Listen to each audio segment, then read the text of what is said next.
Hello बच्चों, let's see this question. The question says a particle of charge q and mass m moving under the influence of a uniform electric field and a uniform magnetic field flow a trajectory from P and Q as shown in the figure. The velocity at P and Q are vi cap and minus 2 vj cap. Which of the following is are correct?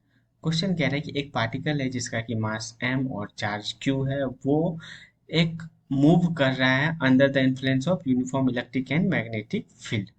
अब कह रहा है कि जब वो point P पे है तो उसका वेलोसिटी x डायरेक्शन में v कैप है, और जब पॉइंट Q पे है तो उसका वेलोसिटी निगेटिव y डायरेक्शन में 2v है। तो इस चार ऑप्शन में से कौन सा ऑप्शन सही है? तो देखो, पहले तो इसका की कॉन्सेप्ट डिस्कस करते हैं अपन। तो इस क्वेश्चन का की कॉन्सेप्ट एक की कॉन्सेप्ट नहीं, दो तीन की कॉन्सेप्ट है जिस पे बनेगा। पहला की कॉन्सेप्ट है कि work done by magnetic field, work done by magnetic field क्या होता है? Magnetic field is zero, is equal to zero if if velocity is perpendicular to magnetic field. पहला ये हो गया की कॉन्सेप्ट। दूसरा की कॉन्सेप्ट है वर्क पावर एनर्जी थ्योरम से, कि वर्क डन या फिर वो हो जाता है work done is equal to change in kinetic energy के बराबर। चेंज इन काइनेटिक एनर्जी के बराबर, के ई मीन्स काइनेटिक एनर्जी। अब अपन डिस्कस करते हैं कि कौन सा कब अप्लाई होगा। तो पहला पूछ रहा है, पहला ऑप्शन नंबर डी पे आते हैं। पूछ रहा है कि rate of work done by both field at Q is zero. यहाँ पे क्यू पे आओ, देखो बी मैग्नेटिक फील्ड इनसाइड मतलब आउटसाइड है और इसका वेलोसिटी निगेटिव वाई डायरेक्शन में है। तो यहाँ पे वी मैग्नेटिक फील्ड के परपेंडिकुलर है, तो इसलिए work done by magnetic field जो होगा वो जीरो होगा। तो इसलिए रेट ऑफ वर्क डन भी क्या होगा? जीरो होगा। अब दूसरा केस देखो, यहाँ पे इलेक्ट्रिक फील्ड इस डायरेक्शन में है और वेलोसिटी इस डायरेक्शन में, तो इसी डायरेक्शन में डिस्प्लेसमेंट भी होगा। तो वर्क डन क्या होता है किसी भी चीज का? वो होता है एफ डॉस डी एस। तो यहाँ पे देखो जो एफ लगेगा वो इस या इस डायरेक्शन में लगेगा इलेक्ट्रिक फील्ड होने के कारण, और डी एस इस डायरेक्शन में है, तो दोनों के बीच का जो एंगल है जो कि कॉस 90 के बराबर हो जाएगा, और कॉस 90 जीरो, तो इसलिए work done by electric field भी क्या हो जाएगा? जीरो हो जाएगा। ये कब है? ये तो पॉइंट होगा एट पॉइंट क्यू पे। तो हेंस ऑप्शन नंबर डी तो सही आंसर है। अब आते हैं सी पे। सी पे क्या होगा? Rate of work done by electric field at P zero. नहीं, जीरो नहीं होगा, क्योंकि यहाँ पे देखो डीएस का डायरेक्शन भी इस डायरेक्शन में और इलेक्ट्रिक फील्ड का भी डायरेक्शन इस डायरेक्शन में, मतलब फोर्स भी इस डायरेक्शन में लगेगा।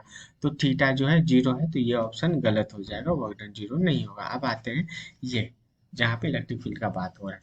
तो देखो, work done by electric field होगा चेंज इन काइनेटिक एनर्जी, ठीक है।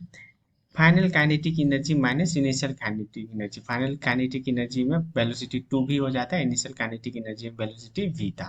तो ये आ गया final kinetic energy half into M is equal to 2v का होल स्क्वायर माइनस v का होल स्क्वायर, और ये हो गया work done by kinetic energy. Work done by kinetic energy क्या होगा? Work done by kinetic energy हो जाएगा क्यू ई इंटू टू है। टू ओ टू ए क्यू, क्योंकि ये पार्टिकल यहाँ से स्टार्ट होकर यहाँ तक गया और जो डिस्टेंस है वो टू ए के लिए है। तो ये आ गया क्यू ई इंटू टू ए बराबर, यहाँ से 4 mv² माइनस mv² घटाए तो ये आ गया 3 mv² अपॉन टू।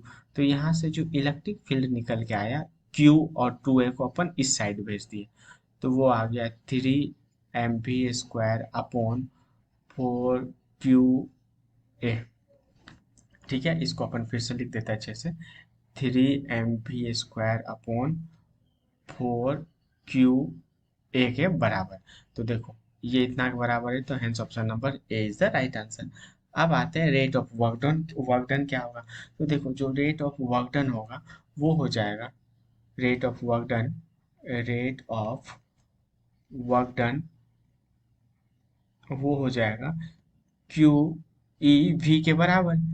क्यू तो क्यू हो गया, वी वी हो गया, और इलेक्ट्रिक फील्ड का वैल्यू हम लोग अभी यहाँ निकाले, ये है 3 mv² upon 4 QA। 3 mv² upon 4 QA, तो यहाँ से क्यू क्यू कट गया और ये आ गया कितना? 3 mv³ अपॉन 4 ए। तो रेट ऑफ वर्क डन ये हो गया, तो सेम ये ऑप्शन में भी है। तो hence option number A, option number B and option number D is the right answer of this question. Hope you understood it well. Best of luck.